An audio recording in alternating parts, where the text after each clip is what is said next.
Olds bent olds dan, 60 and bent olds dan, 60 and bent olds dan, 60 and bent olds dan, 60 and bent olds dan, TCU en bennis say, kan brengen, in die 9 van de 10 alderen volledig onbekend is, wat ik u in de volgende minuten ga vertellen, kan niet alleen uw leven redden, maar ook de kwaliteit van uw leven in de komende jaren drastisch verbeteren. Mijn naam is Dr. Annelies, ik ben geriatrisch arts en werk al meer dan 25 jaar met oudere patiënten. In die tijd heb ik duizenden patiënten begeleid. Wat ik in al die jaren heb ontdekt, heeft me diep bezorgd. Er heerst een enorm taboe rond seksualiteit op latere leeftijd, waardoor mensen letterlijk hun leven riskeren door gebrek aan adequate informatie. Vandaag deel ik echte verhalen van patiënten die bij me kwamen met ernstige complicaties, sommige onomkeerbaar, omdat niemand hen ooit de specifieke zorg heeft uitgelegd, die onze seksualiteit na de leeftijd van 60 vraagt. Als u deze video bekijkt, herkent u zich waarschijnlijk in het onderwerp, en dat toont al een bewonderenswaardige volwassenheid van uw kant. Het eerste verhaal gaat over Jan, 76 jaar, gepensioneerd bouwvakker uit Rotterdam. Jan kwam op een dinsdagochtend, zichtbaar verlegen, met zijn vrouw naar mijn spreekkamer. Hij had een ernstige niet genezende wond aan zijn geslachtsorgaan. Tijdens het consult ontdekte ik dat Jan regelmatig seksueel actief was, maar niet wist dat onze huid na 60 jaar aanzienlijk kwetsbaarder wordt en gevoeliger is voor kleine beschadigingen. Wat Jan niet wist, is dat onze collageenproductie met de leeftijd drastisch afneemt. De huid van de genitaliën, die al van natuur delicaat is, wordt nog kwetsbaarder, zonder voldoende kleimiddel, en met technieken die niet geschikt zijn voor zijn leeftijd, had hij kleine herhaaldelijke trauma's veroorzaakt, die leiden tot een secundaire infectie. De behandeling duurde maanden, inclusief antibiotica, en op een gegeven moment vreesden wij een operatie. Reageer met end als u deze informatie niet kende, en blijf kijken, want wat volgt kan nog ingrijpender zijn voor uw gezondheid. De tweede situatie die me diep heeft geraakt, was die van Maria, 17 jaar, gepensioneerde lerares uit Utrecht. Maria kwam met klachten die aanvankelijk leken op een terugkerende blaasontsteking. Na verder onderzoek ontdekten wij dat haar seksuele activiteiten rechtstreeks verband hielden met de infecties. Met het ouder worden, vooral bij vrouwen, na de menopauze, verandert de pH-waarde van de vagina en de natuurlijke bacteriële flora aanzienlijk. Maria wist niet dat praktijken, die op haar 40 veilig waren, op haar 70 problematisch konden worden. De afname van oestrogeen had haar slijmvlies veel gevoeliger gemaakt voor irritaties en infecties. Zonder adequate begeleiding over specifieke hygiëne voor haar leeftijd en hormonale veranderingen, kreeg ze steeds weer blaasontstekingen die haar nierfunctie ernstig in gevaar brachten. Het meest zorgwekkende was dat Maria uit schaamte geen hulp zocht, waardoor de infecties verergerden. Ze ontwikkelde zelfs een nierbekkenontsteking, een ernstige nierinfectie, die fataal had kunnen zijn als deze niet goed was behandeld. Nu na juiste voorlichting en enkele eenvoudige veranderingen in haar verzorgingsroutine, heeft Maria weer een actief en gezond seksleven. Als u dit verrast, bereid u dan voor, want het volgende geval laat zien hoe gebrek aan kennis kan leiden tot gevolgen die u zich nooit had kunnen voorstellen. Pieter, 16 jaar, gepensioneerd accountant uit Amsterdam, kwam met een ogenschijnlijk eenvoudige klacht, pijn op de borst, tijdens lichamelijke inspanning. Tijdens de uitgebreide anamnese ontdekte ik dat de pijn vaak samenviel met zijn seksuele activiteiten. Pieter wist niet dat na 60 jaar, elke activiteit die de hartslag aanzienlijk verhoogt, zorgvuldiger moet worden gemonitord. Cardiologisch onderzoek onthulde in stille hartaandoening die Pieter niet kende. Zijn seksuele activiteiten, vooral als ze intensiever of langer duurden, belasten zijn reeds aangetaste cardiovasculair systeem te zwaar. Bij een van deze gelegenheden kreeg Pieter een ernstige hartritmestoornis, die hem naar de eerste hulp bracht. Gelukkig was het slechts een schrik, maar het had een hartaanval of beroerte kunnen veroorzaken. Wat Pieter moest begrijpen, is dat ons cardiovasculair systeem na 6 jaar natuurlijke veranderingen ondergaat. De elasticiteit van de bloedvaten neemt af, de bloeddruk stijgt vaak, en het hart moet harder werken om bloed rond te pompen. Elke activiteit die de hartslag sterk verhoogt, inclusief seksuele activiteiten, moet bewust worden uitgevoerd, en in sommige gevallen, vooraf met een arts worden besproken. Deel deze video met iemand die deze informatie moet weten, want wat ik nu ga vertellen, houdt een risico in dat de meeste ouderen nooit hebben overwogen. Lisbeth, seksuele gepensioneerde verpleegkundige uit Groningen, kwam bij me met klachten van duizeligheid en frequente vallen. Aanvankelijk onderzochten we neurologische problemen en problemen met het binnenoor. Pas na verschillende consulten vertelde Lisbeth, uiteindelijk op haar gemak bij mij, dat de duizeligheid samenviel met haar seksuele activiteiten, vooral als ze die direct, na het innemen van haar medicijnen tegen hoge bloeddruk uitvoerde. Lisbeth maakte een veel voorkomende fout bij ouderen. Ze hield geen rekening met de interactie tussen medicijnen en activiteiten, die de bloedsomloop veranderen. Ze nam 3 medicijnen tegen hoge bloeddruk, waaronder een krachtige vaatverwijder. Wanneer ze het effect van deze medicijnen combineerde met activiteiten die haar bloeddruk veranderden, kreeg Lisbeth ernstige orthostatische hypotensie, wat resulteerde in gevaarlijke duizeligheid en vallen. Bij een van deze vallen brak Lisbeth haar pols. Het had veel erger kunnen zijn, een hoopfractuur, een schedeltrauma, alles omdat niemand haar ooit had uitgelegd hoe haar medicijnen konden interageren met natuurlijke aspecten van haar seksleven. Na aanpassingen aan de medicatie en instructies over het juiste tijdstip, kon Lisbeth weer een vol en veilig leven leiden. Dit punt moet ik benadrukken: als u medicijnen gebruikt tegen hoge bloeddruk, diabetes, hartaandoeningen of antidepressiva, is het essentieel om met uw arts te praten over hoe deze medicijnen verschillende aspecten van uw leven kunnen beïnvloeden, inclusief uw intimiteit. Neem geen beslissingen over veranderingen in uw seksuele klees te raadplegen, die uw volledige medische geschiedenis kent. Vijfde geval, Jan. Het vijfde geval, Jan. Het vijfde geval dat ik wil delen, is misschien wel het meest impactvolle van allemaal. Jan de Vries, 67 jaar, gepensioneerde winkelier uit Rotterdam, kwam bij me met ernstige depressieve symptomen. Hij had volledig zijn interesse in het leven verloren, isoleerde zich van zijn familie en vertoonde zorgwekkende tekenen van cognitieve achteruitgang. Tijdens verschillende sessies ontdekte ik dat Jan een dwangmatig gedrag had ontwikkeld rondom intieme handelingen, dat uren van zijn dag in beslag nam.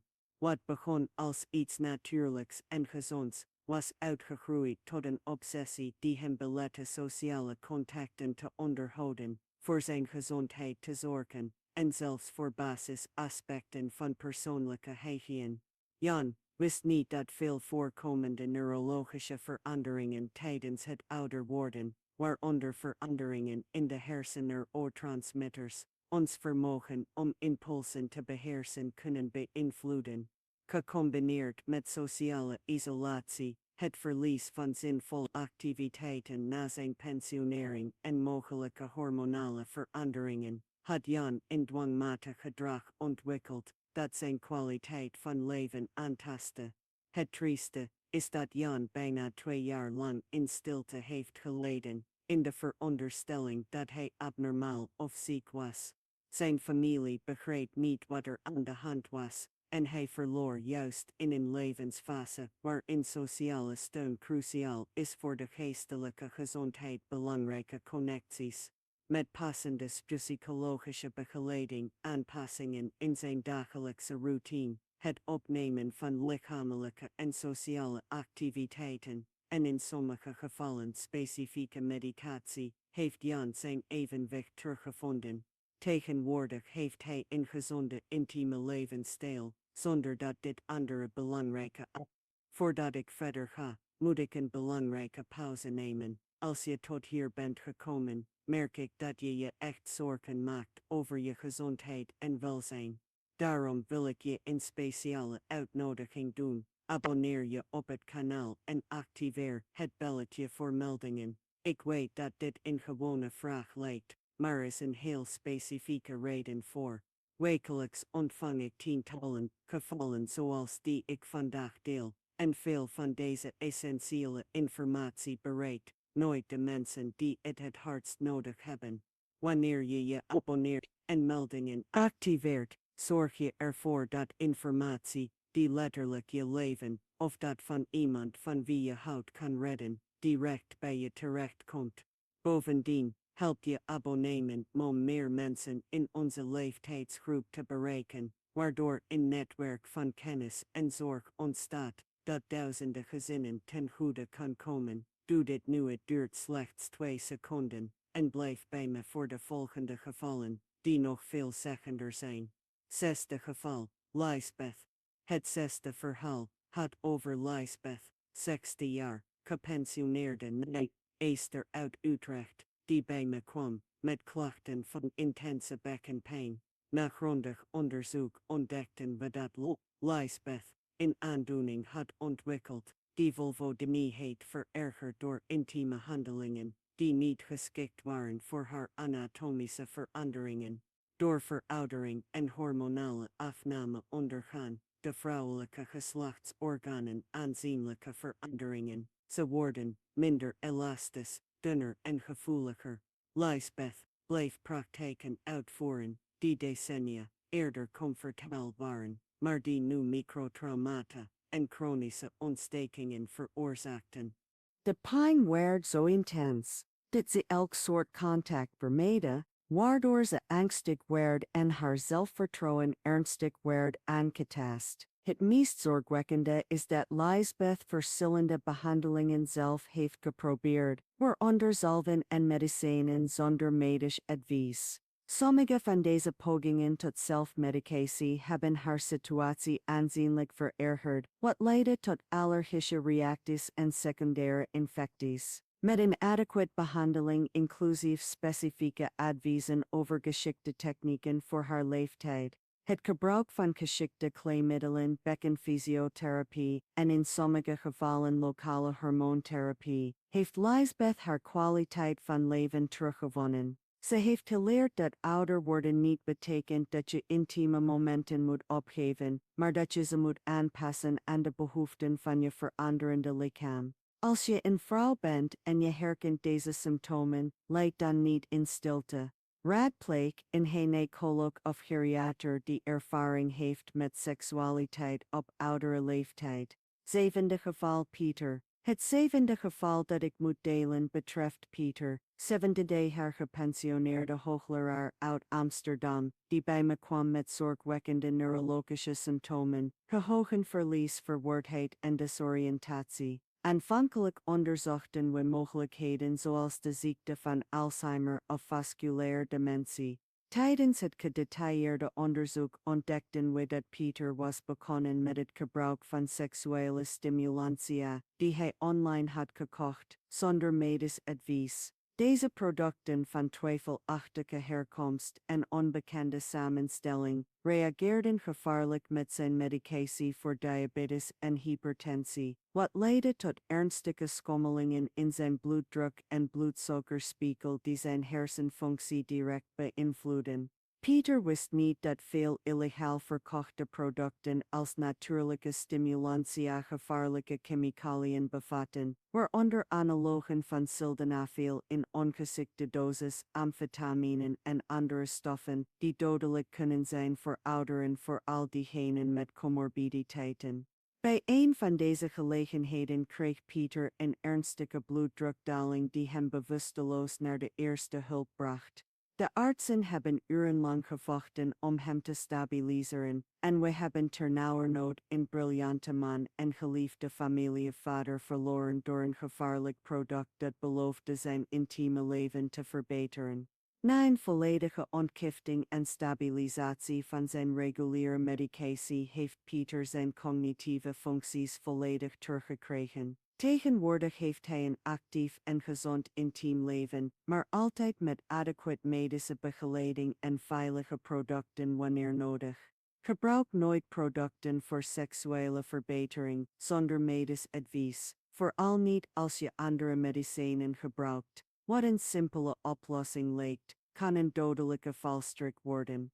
Achtste geval Maria. Het achtste geval betreft Maria, 66 jaar gepensioneerde ambtenaar uit Groningen, die een ernstige depressie ontwikkelde nadat ze elke intieme handeling volledig begon te vermijden uit angst en desinformatie. Maria had online gelezen dat intieme handelingen na haar 60ste ongepast of gevaarlijk waren en besloot ze volledig uit haar leven te schrappen. Wat Maria niet wist, is dat een gezonde seksualiteit, inclusief individuele intieme handelingen, een essentiële rol speelt bij het behoud van de geestelijke, lichamelijke en hormonale gezondheid van ouderen. Compleet en plotselinge onthouding kan leiden tot aanzienlijke veranderingen in de stemming, de slaapkwaliteit, het zelfvertrouwen en zelfs de immuunfunctie. Maria ontwikkelde ernstige slapeloosheid, constante prikkelbaarheid, verlies van interesse in activiteiten die haar vroeger plezier gaven, en begon zich sociaal te isoleren. Haar familie merkte drastische veranderingen in haar persoonlijkheid op en ze uitte zelfs wanhopige gedachten over de toekomst. Met de juiste begeleiding leerde Maria dat seksualiteit een natuurlijk en gezond aspect van het leven is op elke leeftijd, zolang het maar veilig en bewust gebeurt. Zij hervatte geleidelijk haar intieme praktijken, altijd volgens de veiligheidsrichtlijnen die we hadden besproken, en herstelde volledig haar levenskwaliteit en emotioneel welzijn. Het is essentieel te begrijpen dat gezonde seksualiteit geen houdbaarheidsdatum heeft. Wat verandert zijn de nodige zorg en aanpassingen om het veilig en plezierig te houden. Het negende en laatste verhaal dat ik wil delen gaat over een stel Jan, 27 jaar, El 7 jaar, getrouwd gedurende vaak in 20 jaar, die samen naar mijn praktijk kwamen omdat beide moeilijkheden ondervonden in hun individuele en huwelijkse intimiteit. Zij vertegenwoordigen in veel voorkomende situaties stellen die samen ouder worden, maar niet weten hoe ze hun seksualiteit kunnen aanpassen aan de veranderingen die de tijd met zich meebrengt. Jan had geleidelijk anorexiestoornissen ontwikkeld, typisch voor het ouder worden, maar wist niet dat er veilige manieren zijn om intimiteit te behouden zelfs met deze beperkingen. Els had op haar beurt last van vaginale droogheid en een verminderd libido, maar schaamde zich om hulp te zoeken of alternatieven te verkennen. Beiden waren begonnen om elk soort intimiteit te vermijden, inclusief individuele praktijken, omdat ze seksualiteit alleen associeerden met de traditioneel seksuele daad. Deze deprivatie beïnvloedde hun relatie diepgaand, wat leidde tot emotioneel afstand, prikkelbaarheid en zelfs wederzijds ressentiment. Tijdens verschillende begeleidingssessies leerden Jan en Els dat seksualiteit op latere leeftijd nog rijker en bevredigender kan zijn dan in de jeugd. Wanneer we nieuwe vormen van intimiteit verkennen, plezier boven prestatie stellen en ons concentreren op zowel de emotionele als de fysieke connectie, Ze ontdekten veilige technieken voor hun leeftijd, leerden over het belang van open communicatie, leerden over geschikte producten en hulpmiddelen voor hun specifieke behoeften, en belangrijker nog, ze begrepen dat individuele intieme praktijken de intimiteit van het paar kunnen aanvullen en verrijken, niet ermee concurreren.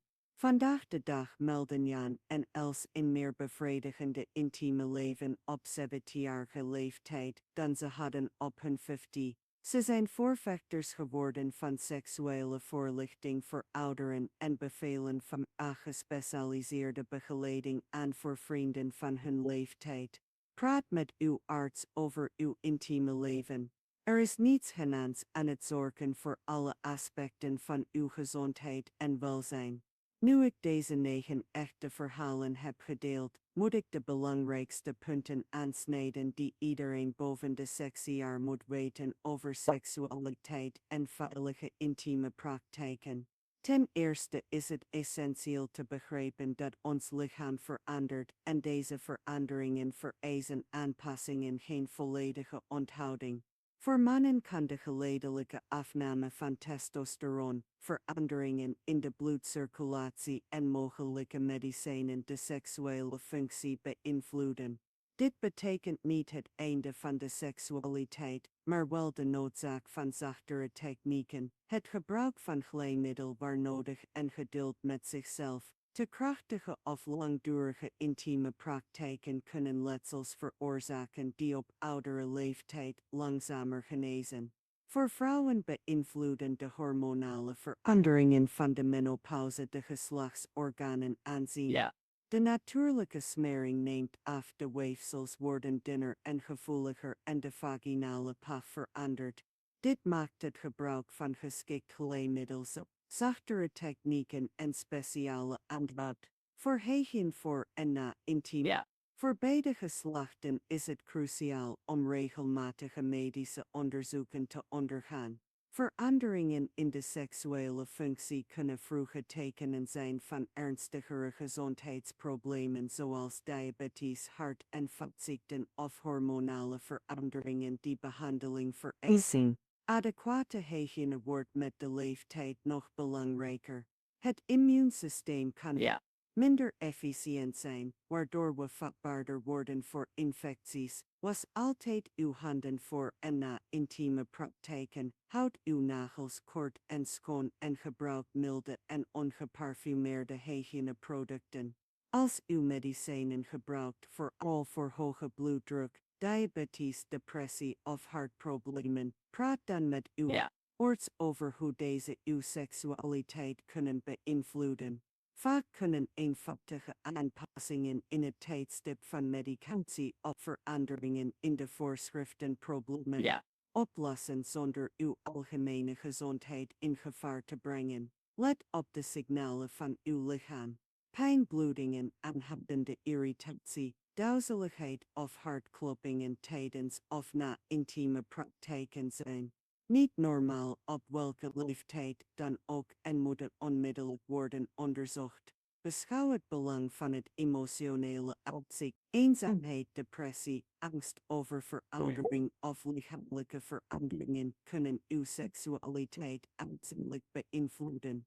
Veel therapeuten zijn gespecialiseerd in seksualiteit op oudere leeftijd en kunnen waardevolle strategieën aanbieden. Blijf fysiek actief. Regelmatige lichaamsbeweging verbetert de bloedcirculatie, versterkt bekkenspieren, verhoogt de energie en het zelfvertrouwen en draagt direct bij en een gezondere seksualiteit. Wandelen, zwemmen, yoga en specifieke oefeningen voor de bekkenbodem zijn bijzonder nuttig. Isoleer uzelf niet sociaal. Het onderhouden van betekenisvolle contacten met familie en vrienden draagt bij en een gezond zelfvertrouwen en aanzet die zich positief weerspiegelen in alle aspecten van het leven, inclusief seksualiteit. Als u een partner heeft dan prioriteit en open communicatie. Praat over veranderingen, behoeften, aanzien en verlangens. Emotionele intimiteit compenseert van fysieke beperkingen. en kan de seksuele ervaring rijker en bevredigender maken. Voor wie alleenstaand is, weet dat individuele seksualiteit valdig normaal en gezond is op elke leeftijd. Het belangrijkste is om het veilig en bewust te beoefenen, volgens de richtlijnen die we hebben besproken. Vermijd wondermiddelen die zonder recept worden verkocht. Als u behoefte heeft aan extra stimulatie zijn er veilige en effectief producten beschikbaar na passende medische begeleiding. Gebruik nooit stoffen van twijfelachtige oorsprong of zonder medische goedkeuring. Houd preventief onderzoeken up-to-date. Voor mannen omvat dit een beoordeling van de prostaat en de hormoonfunctie. Voor vrouwen regelmatige gynaecologische onderzoeken en hormonale monitoring. Veel seksuele problemen op oudere leeftijd hebben eenvoudige oplossingen wanneer ze vroegtijdig worden ontdekt. Overweeg hormoontherapie indien gepast. Zowel mannen als vrouwen kunnen baat hebben bij zorgvuldig gecontroleerde hormoonvervangingstherapie, die de kwaliteit van het seksuele leven aanzienlijk kan verbeteren zonder de algemene gezondheid in gevaar te brengen. Onthoud dat elke persoon uniek is. Wat voor uw vriend of buurman werkt is misschien niet geschikt voor u. Vraag altijd om individuele begeleiding op basis van uw medische geschiedenis, huidige medicijnen en specifieke behoeften. Finalmente, laten we het taboe doorbreken. Seksualiteit is een natuurlijk aspect van het menselijk leven dat niet stopt op je sekste CBCBTF of ASTI. Hoe meer we er openlijk over praten, hoe meer mensen profiteren van informatie die hun kwaliteit van leven aanzienlijk kan verbeteren. Als je tot hier bent gekomen, heb je een bewonderenswaardige volwassenheid getoond door informatie te zoeken over zo'n belangrijk onderwerp. Ik hoop dat deze verhalen en richtlijnen vragen hebben beantwoord en waardevolle perspectieven hebben geboden voor jouw reis naar een gezond ouder worden. Deel deze inhoud met mensen die baat kunnen hebben bij deze informatie. Vaak kan een eenvoudig gesprek ernstige complicaties voorkomen of het leven van een dierbare dramatisch verbeteren. Laat leeftijd geen barrière zijn voor een vol en bevredigend leven. Met de juiste kennis, passende zorg en medisch advies waar nodig, kan seksualiteit een bron van plezier, welzijn en verbinding blijven gedurende je hele leven. Raadpleeg altijd een gekwalificeerde zorgverlener voor specifiek advies over jouw individuele situatie.